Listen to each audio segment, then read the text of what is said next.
Seguimos en el foro. Vamos a hablar de la causa Victoria Aguirre, como decíamos, o Selene Aguirre. El 21 de diciembre del año pasado se cerró una etapa de este debate que creemos y esperemos sea definitiva también para Victoria y su familia, con la absolución de Victoria Aguirre y la condena de Rolando Lovera, una condena a 19 años que le impuso el Tribunal Oral en la ciudad de Oberá. Ahora, surge otra cuestión ahora, la determinación que toma la Fiscalía y el defensor de Lovera de apelar a la decisión que tomó el 21 de diciembre que tomaron los jueces, ¿no? Sí, en febrero, mitad de febrero se conocieron los fundamentos y bueno, después vino esta apelación. Está con nosotros el doctor Eduardo Paredes, uno de los defensores de Victoria. Eduardo, ¿era esperable esta apelación? Y yo agregaría, y si es habitual, si se da siempre o en casos como estos, hay con asiduidad este tipo de apelaciones. Por parte de Lovera sí, casi es una obligación porque además de una garantía... Pero lo de la Fiscalía me refiero. El doble conforme. Lo de la Fiscalía, bueno, la garantía del doble conforme, es decir, de que alguien revise una sentencia, es solamente de las personas, no del Estado. Que en la provincia de Misiones han apelado muchos casos, sí han apelado y se han anulado absoluciones, y hay casos que son absurdos. Por ejemplo, el caso Iriarte del año 98, ese es un caso que muestra lo que es el modelo judicial de la provincia. Ese caso se absolvió a 2 personas, la Fiscalía, en esa época estaba la doctora Picasso, fue en casación contra la absolución, hoy ministra. El Superior Tribunal de la época anuló la absolución. Lo mandaron a otro tribunal, este tribunal los condenó y finalmente la Corte, yo intervine ahí asesorando un poco a los abogados que tenían, la Corte en el 2012 anuló por violación a la imparcialidad. Pero ¿qué pasa con ese caso? Los quieren juzgar de vuelta. Eso es imposible, viola absolutamente la Convención Americana.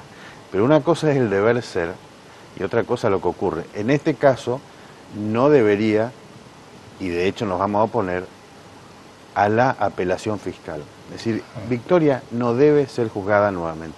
Está bien. Hablando de Victoria, estuvimos el viernes en la ciudad de Oberá, en su casa, nos recibió. Y bueno, queremos compartir con ustedes los testimonios, cómo está viviendo Victoria, qué siente Victoria ahora luego de 3 años de estar detenida y ahora casi 3 meses de su absolución. Señor director, si es tan amable, vamos a el encuentro que teníamos con Victoria en Oberá el pasado día viernes.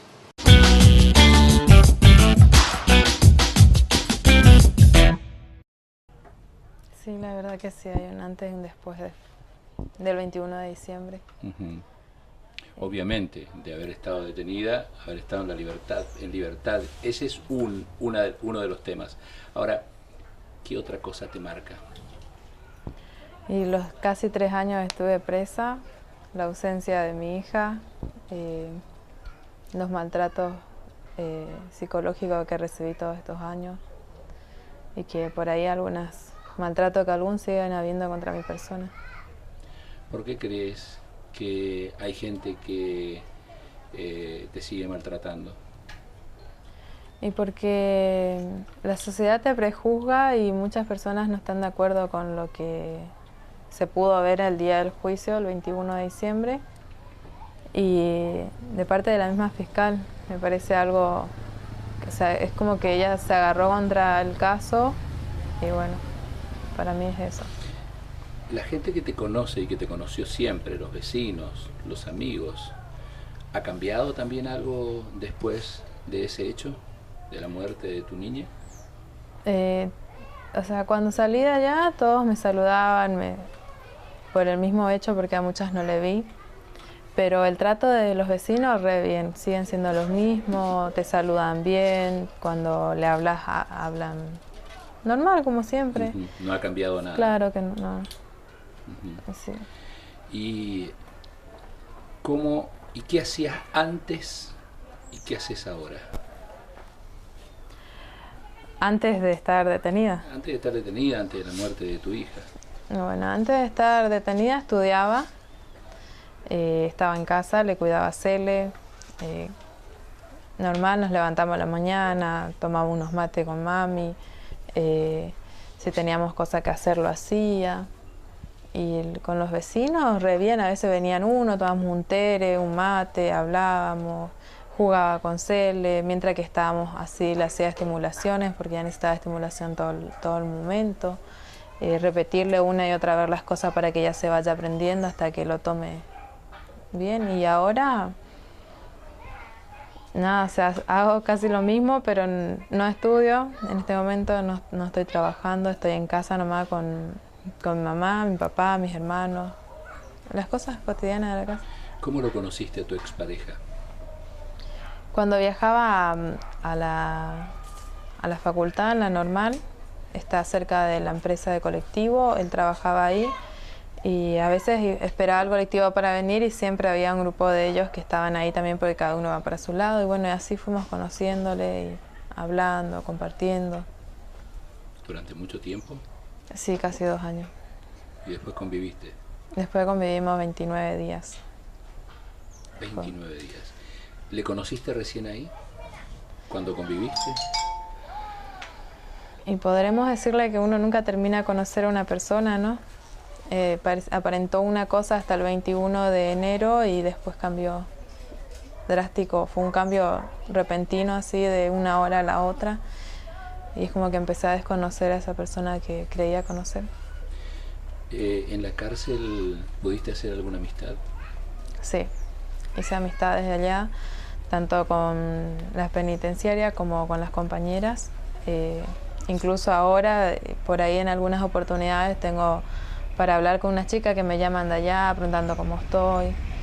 Y para hablar, comentar cosas que por ahí nosotros estando ahí adentro nunca pudimos hablar. Yo decía, bueno, el tiempo, el clima, cómo pasaste, cómo amaneciste, qué se siente de estar afuera, me dicen.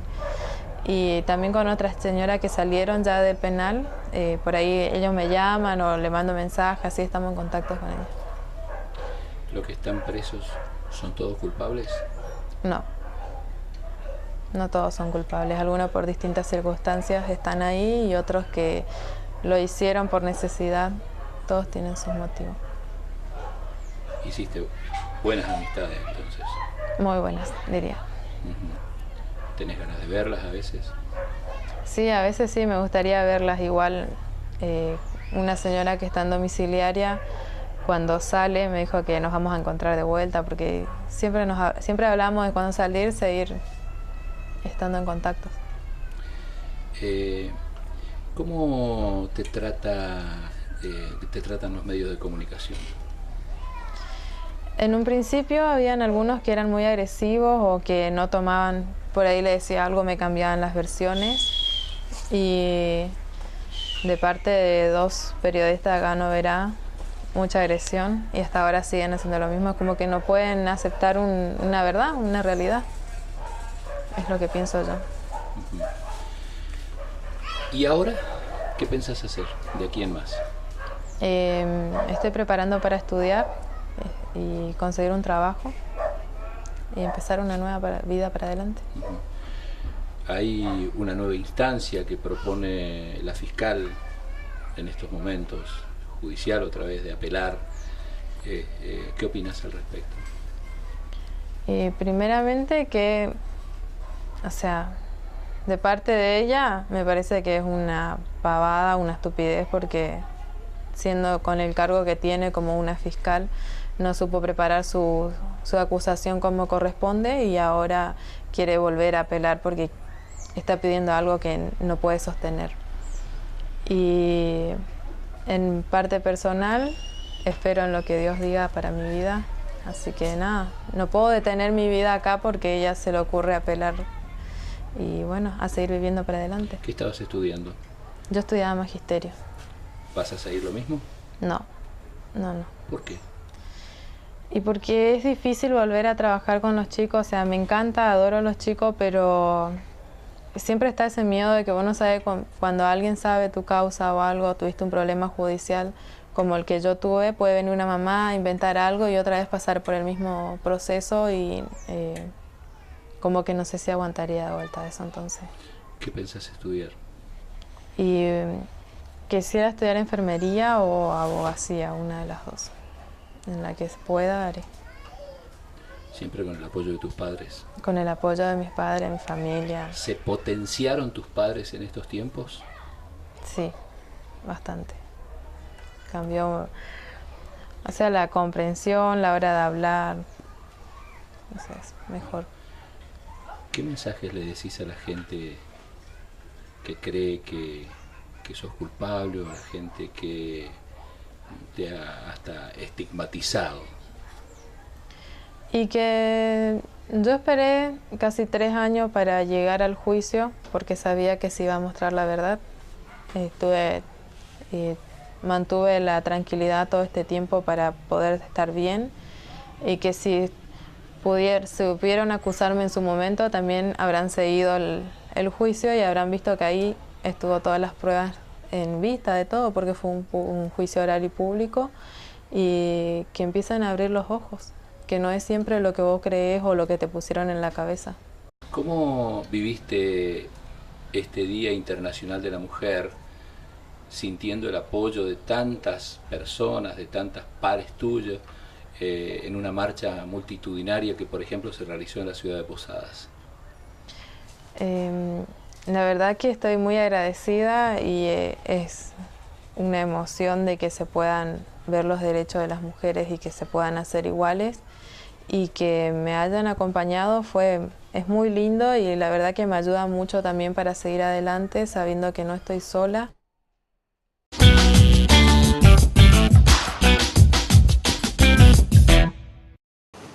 Bien, ahora nos queda pocos minutos, Eduardo, pero me gustaría escucharte. Digamos, te preguntó hoy, Alicia, cómo sigue esto, nos esbozaste un poco tu idea fuera de aire, bueno, te escuché algunas otras cosas más.